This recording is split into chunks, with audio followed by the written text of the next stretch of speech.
by His Excellency Xasan Cali Kheyre, Prime Minister of the Federal Republic of Somalia. May I request protocol to escort His Excellency.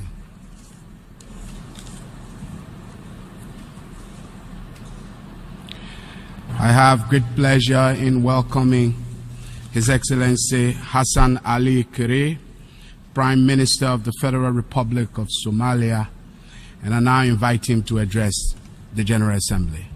Thank you. Bismillahir Rahmanir Rahim.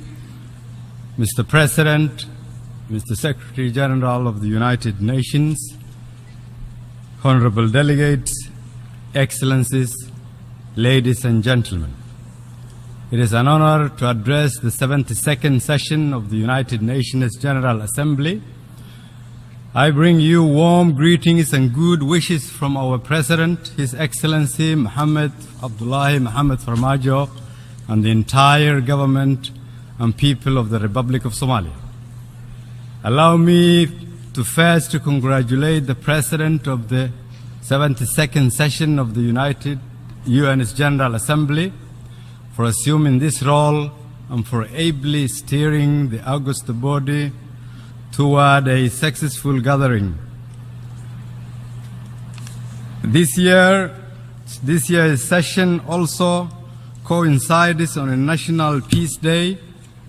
Yesterday we observed the International Day of Peace, a day that called for togetherness and solidarity with those who have been forced to flee their homes and those who leave home to seek a better life.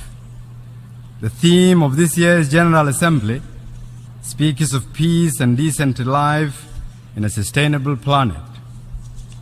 The similarity in focus goes beyond coincidence to acknowledge that the pursuit for peace, decent life, respect, safety, and dignity is a global need, yet elusive for hundreds of millions of people in the world today. From Syria to Central African Republic, from the Rohingya people of Myanmar to the people of Libya, the number of protectorate and new conflicts remains unacceptably high. The Somali people have for many years been a victim of war, famine, and poverty, which has seen them displaced internally, while others made the perilous journey abroad. We therefore know too well the necessity for others to open their doors to distort and disillusion people who, just like us, are looking for a safe and dignified living. I take this opportunity to thank all those who, even in challenging times, continue to uphold this spirit of oneness, of sharing and caring. Mr. President, Somalia is rising, and we are determined to stay the course. Our aim is to contribute positively to the progress of our region, our continent, and the world. Despite enormous challenges, we are, among others, improving security, reestablishing law and order, and conducting the necessary political and socio-economic reforms. The progress achieved so far is because the Somali people have embraced a new dawn, and our relentless partners continue to work with us in our journey towards peace and prosperity.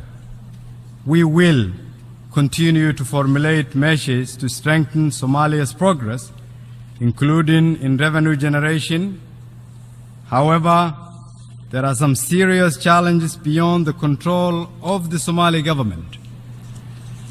Debt relief would have the effect of unlocking concessional financing, attracting foreign investment, and providing an opportunity that is critical to sustaining our reform efforts and consequently reinvigorate our economy. We are already working with the international financial institutions towards this objective, and through this forum seek your support. Mr. President, terrorism remains one of our pressing challenges, with its repercussions felt globally. As such, our unity in addressing this scourge collectively and sustainably is critical. No effort should be spared in neutralizing the growth and influence of international terrorist organizations such as ISIS, Al-Qaeda, who, as we know, are key influences of localized terrorism. Efforts to step up military interventions against such groups should be redoubled. In Somalia, we've made significant strides, which we have weakened the capability of Al-Shabaab. In this regard, I would like to thank AMISOM for their sacrifice, unfailing support, dedication, and solidarity in the fight against the Shabaab. To ensure the sustainability of such gains, we focused on strengthening the military capability of our national security forces. However, the arms embargo imposed against Somalia is a severe limitation towards this objective. The federal government of Somalia will continue to work with the Security Council and relevant actors on our roadmap towards lifting the arms embargo. Poverty and lack of education and livelihood opportunities remain also contributing factors to the growth of violent extremism. Across the world, disillusioned youth are at heightened risk of exploitation by criminal networks, including terrorists. The urgent need to invest in education, skills building, and livelihood opportunities for our youth is crucial. Addressing these key strategic elements to counter terrorism is an enormous task which requires a holistic approach and resources to match.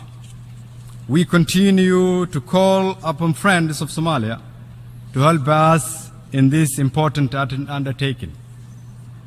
Mr. President, we cannot talk about a sustainable planet without demonstrating commitment to make this world livable for ourselves and the future generation. Somalia is one of the countries ravaged by a vicious cycle of man-made and natural disasters created directly by environmental degradation. Rains are scarce, leading to crop failure and death of livestock, which subsequently leads to drought and famine.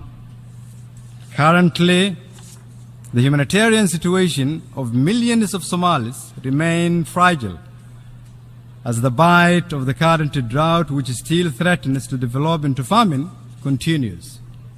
Our national development plan stipulates a clear and realistic roadmap to breaking this vicious cycle.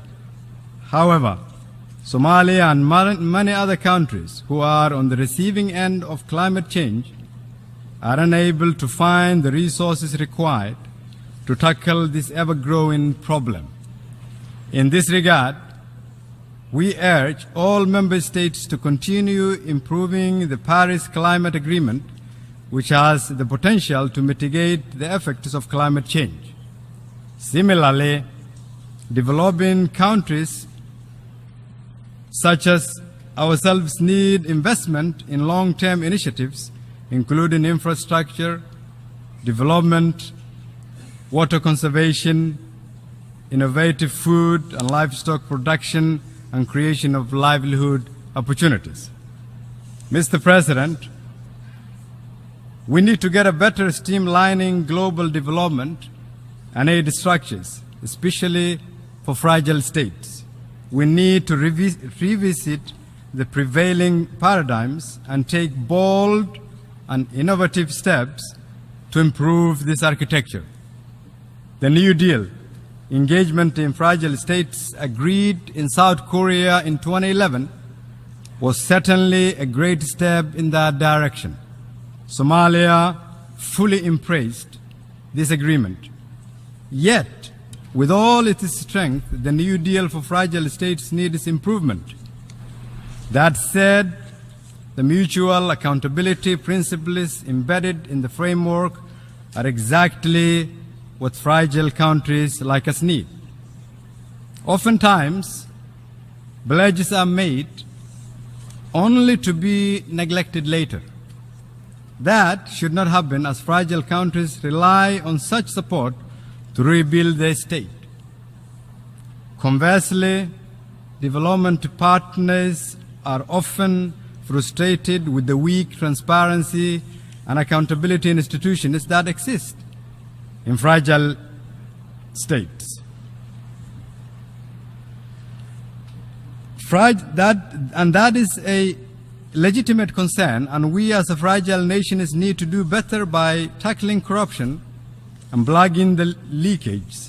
Somalia has recently taken bold steps to address corruption.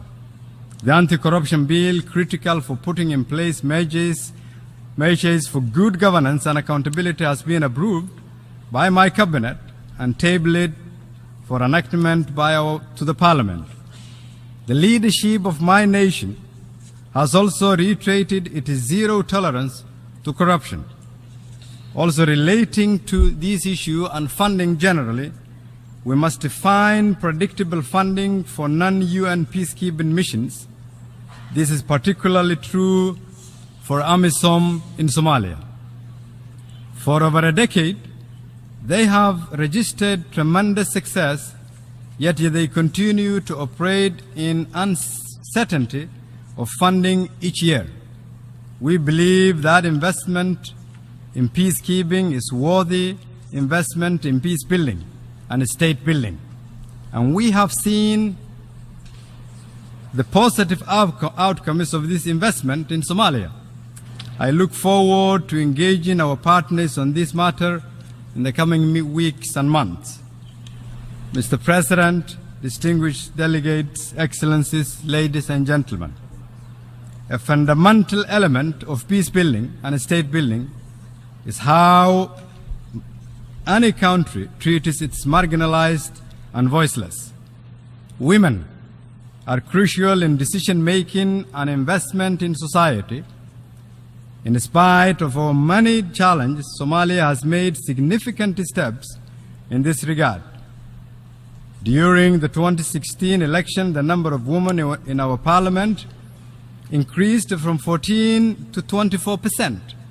Although we missed our 30% target, we did improve markedly from a few years ago. 6 months ago, when I was forming my Council of Ministers, I appointed 6 women to my cabinet. They hold some of the most important portfolios in our nation, including trade and industry, health, ports, youth and sports, women and human rights, and humanitarian affairs. In Somalia, women played an instrumental role during our worst times. In addition to being mothers and wives and sisters, they dominate the informal economy. Many living as refugees and migrants remain the lifeline of their families through remittances sent to Somalia. Similarly, youth are vital to peace building and state building. The number of youth in our parliament has increased exponentially, and I have also appointed a number of very young people to key cabinet positions. One of them, the late Abbas Siraji, who was tragically killed in May this year. He was a beacon of hope for Somalia's young people. Having grown up in the world's largest refugee camp in Kenya, he worked hard, studied, and worked for various UN agencies. I appointed him to the Minister of Public Works and Reconstruction at age 31. And although he is no longer with us, his appointment brought out the potential of thousands of young people across this country. Somalia He showed them that life in the refugee camps, as harsh as it was, didn't mean the end of hope. One of the core principles, Your Excellencies, in these United Nations is the human rights. We are working hard to ensure the respect for human rights of all people. The establishment of institutions such as the National Human Rights Commission that is mandated to protect and promote human rights will be a significant step towards this direction. Vital legislation on human rights such as the soon-to-be approved Sexual Offences Bill provide the tools to fight impunity of sexual perpetrators. And even though we are fond of our tradition, it should never be a reason to condone impunity, and my government is determined to find ways to harmonize our traditional dispute resolution and our conventional justice system in a manner that respects the human rights of its people. Mr. President, the United Nations continues to be the world's most important and common platform for nations to develop and strengthen bilateral and multilateral relations. It is a core UN principle for states to respect each other's political independence, sovereignty, and territorial integrity. It is a principle that should be promoted and upheld at all times, especially when engaging with fragile states such as Somalia. Mr. President, in closing, I would like to take this opportunity to add my voice to the reform process of the United Nations. This organization has worked for peace and stability for decades, and I strongly believe that the Secretary General's reform agenda will most certainly lead to a far responsive and dynamic institution. As a country that has greatly benefited from the UN system, we've also seen that it can improve its overall efficiency. With that, I would like to conclude by once again reminding all of us that we must redouble our efforts to focus on peace and decent life for a sustainable planet, and that will take a collective recognition that what happens in one corner of the world impacts another corner of the world. Thank you, and may Allah bless you all.